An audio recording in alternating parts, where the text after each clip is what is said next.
जय जय सीताराम दोस्तों। आज हम चर्चा कर रहे हैं इस बात पर कि बच्चे के भावी भविष्य में बहुत कुछ है।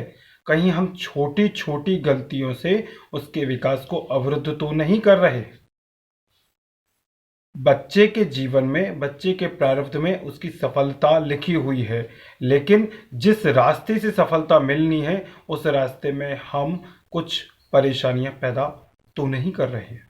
दोस्तों, इस वीडियो के आखिरी में मैं आपको बताऊंगा कि एक छोटा सा उपाय जड़ बुद्धि को भी ज्ञान कैसे दे देता है।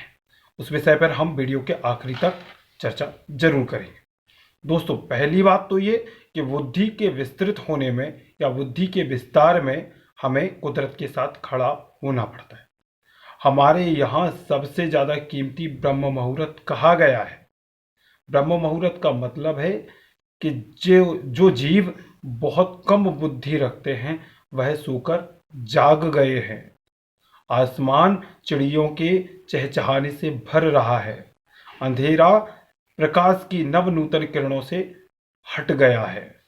तो तो क्या जब कुदरत जाग रही है, क्या हम उस समय सो तो नहीं रहे?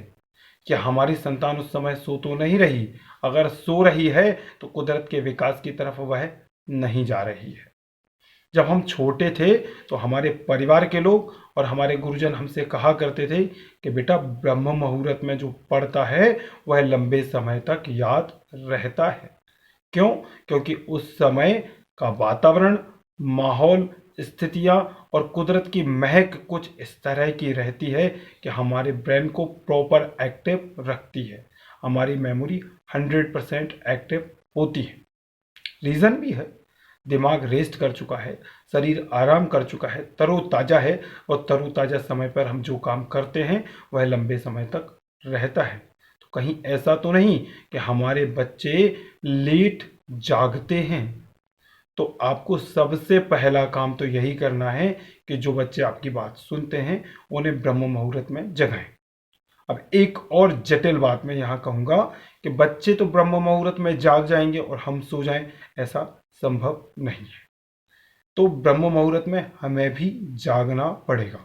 अगर हम जागते हैं, क्यों? क्योंकि हम अपने जीवन की कठोर से कठोर परिश्रम करके कमाई गई गाड़ी धनराशि उन बच्चों की पढ़ाई पर खर्च कर रहे हैं। अगर उसका सदुपयोग नहीं हो पाया तो फिर हमारी मेहनत बेकार होगी।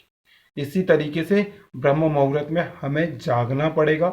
हम जागेंगे, हमारी संतान भी जागेगी और उसका भावी जीवन सुखद होगा। जो लोग ब्रह्म मुहूर्त में जागते हैं उनका नर्वस सिस्टम बहुत अच्छा रहता है, उनके लंग्स बहुत हेल्दी रहते हैं, उनको ब्रेन, थायराइड जैसी प्रॉब्लम कम होती है। तो आप ये जान लीजिए, अगर आप इन बीमारियों से बचना चाहते हैं तो आप ब्रह्म मुहूर्त में जाग जाए। अब मैं कह रहा था एक उपाय ऐसा जिससे जड़ से जड़ बुद्धि भी बुद्धिमान हो सकती है। तो कुशा का एक तिनका लें, अमावस्या की रात्रि में शहद में उसे डिप करें, और जो बच्चा आपका कम बुद्धि रखता है उसके टंक पर, उसके जीभ पर एम लिख दें। एम फॉर मून वाला एम नहीं, इंग्लिश डिजिट एम नहीं, एम हिंदी वाला ए, ए वाला ए, और ए पे अंग की विधि एम।